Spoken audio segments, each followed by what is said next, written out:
Hi folks, welcome to this third and final video on the last part of the bond question. And now you can see I've got the question up here on the left that says now we've changed the market rate of interest to 8.5%. By doing that, we've created now a discount on the bond. You'll remember that the coupon rate in the original question was 8%.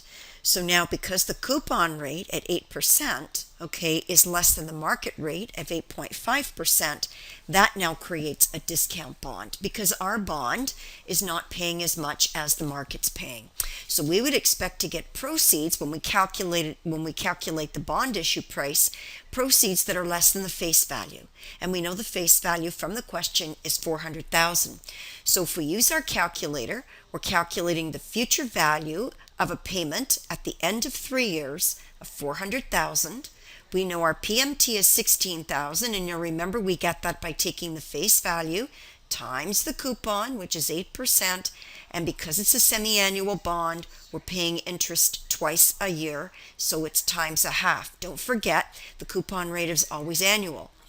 The number of interest payments we're going to make at $16,000 is 6. It's a 3-year bond and interest is paid semi-annually, and our market rate is 8.5%.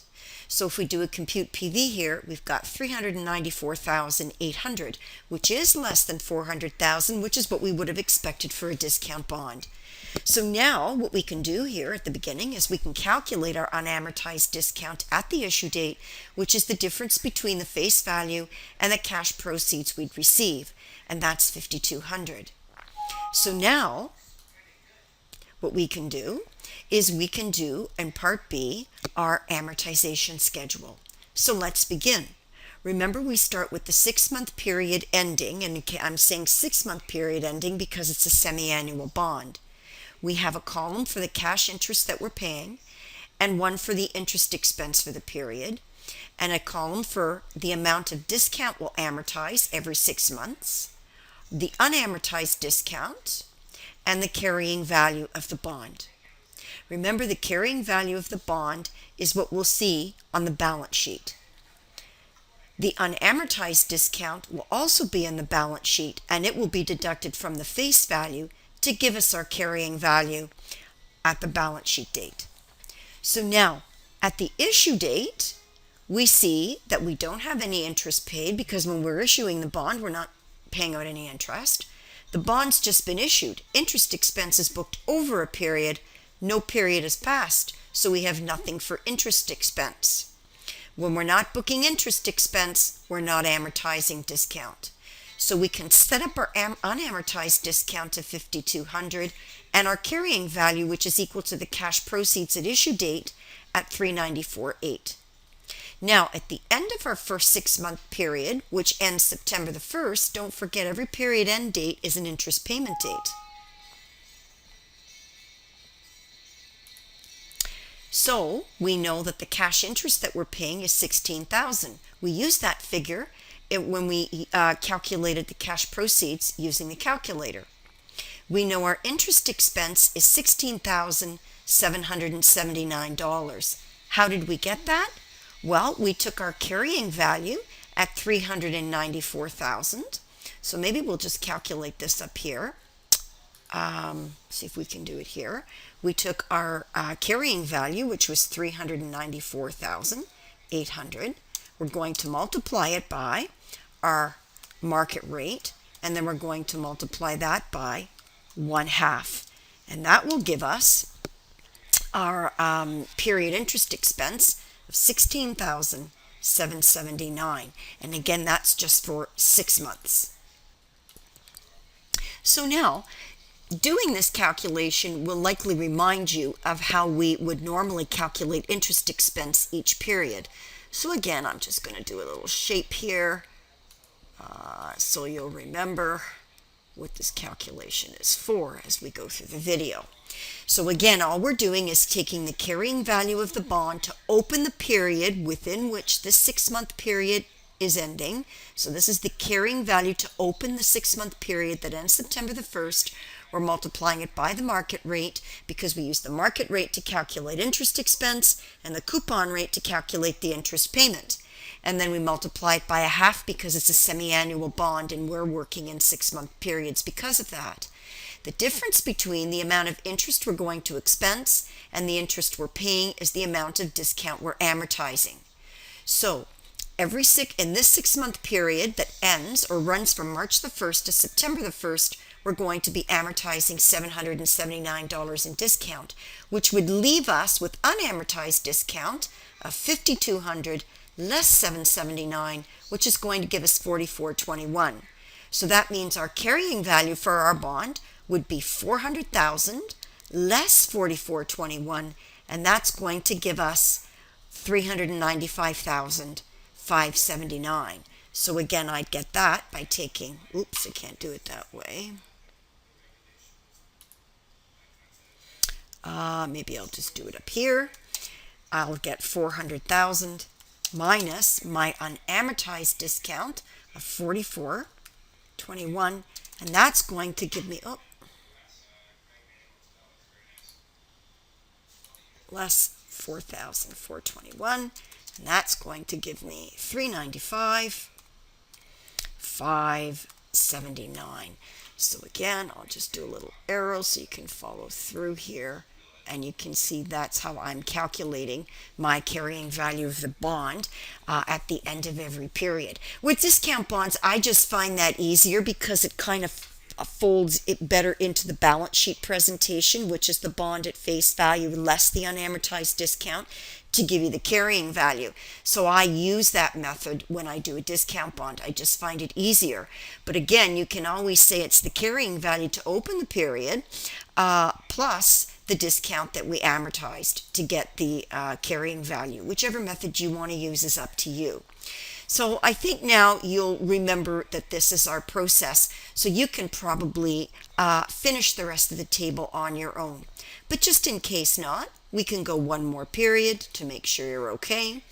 And again, we can take our $395,579, which is the carrying value to open the next 6-month period that ends March the 1st, 2012, and we're going to multiply that opening balance for that 6-month period times the market rate, which is 8.5%, and multiply that by a half.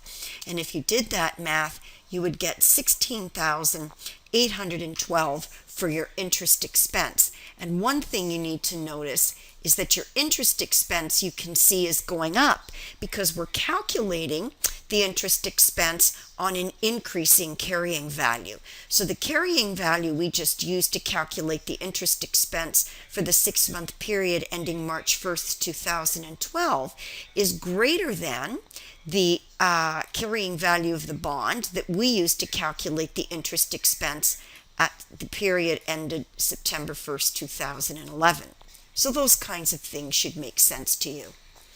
Now, notice that when we get to the bottom of our table, we've expensed $101,200 in interest, and that's equal to the cash interest we've paid plus the entire amount of discount that we've amortized over the 3 years that the bond was outstanding. So now, the part C of the question wants us to calculate or prepare entries at March 1st for the issuance of the bond, and then asks us to accrue interest on April the 30th, 2011, which is Pfefferman's year end. So now we know that at the issue date, which is here, March the 1st, all right, we're going to set up an entry that debits cash because that's what the investor gave us, $394,800 in cash. We're going to set up our discount, which is a normal debit balance. It's a contra liability account, $5,200, and set up our bond at its face value. Now on April the 1st, we're going to have to accrue interest. Why?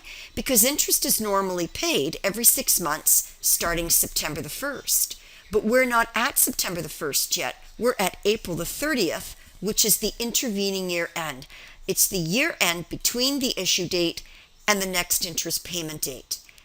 So April 30th to us represents an intervening year end. So because we have to calculate interest expense from March the 1st to April 30th, because don't forget, once the bond is issued, March the 1st, we have to start clocking interest expense, starts to tick away, right? So we have to calculate 2 months of interest expense for the month of March and the month of April. Well, we already know that for the 6-month period ended September the 1st, 2011, on our chart, we've got $16,779 in interest. Well, that's for 6 months that end September the 1st. But for 2 months of it, for March and April, we're going to take 2/6 of that. 2/6, because this 16,779 represents interest for 6 months. It's a half a year, right? It's a half a year. But I only want it for 2 months of 6. So I'm going to multiply it by 2 over 6 to get $5,593. My discount would be 2 months of the $779. So in other words, I know that $779 was my discount for 6 months that ends September the 1st, 2011, but I only want it for 2 months, March and April. So I'm going to allocate it, 2 months of 6 to get $260, and you can see, to balance the entry, I'll have an interest payable of $5,333. But you can also calculate that, because you know that every 6 months you would have been paying $16,000, but you have to accrue 2 months of 6, because you're not going to pay that $16,000 until September the 1st. So I'm going to set up as an interest payable 2 months of that, which is $5,333. Now on September the 1st, I'm going to draw down on my interest payable. Why? Because this was the amount that I accrued at the end of April that I'm now paying as part of my $16,000 in cash. So we set up this amount to be paid at the end of April, which was our year end, to make sure we had our current liability balances all up to date. But now that we're going to be paying cash on September the 1st, I have to draw down on the interest payable, credit my cash, and then record the rest of the interest expense on the bond. Well, you'll remember that I had $16,779 as the total interest expense on the bond for 6 months. 2 months of it I booked here, but I've got to book the other 4 months. That's the 4 months from May the 1st to September the 1st. So I have $11,186. So to balance the entry, I know that I would have amortized the remainder of the discount, which is $519. Well, that's the other 4 months of 6 of $779. Don't forget the $779 was for the whole 6 months. 2 months you allocated from March and April, and the balance from May to September will get allocated here. So that's going to give you your $519. Some students might prefer to think of this as, well, I have $779 of that discount. I've already amortized $260 of it in the first 2 months, so I have $519 left. That's the other way you can do it, and that's absolutely fine if you do.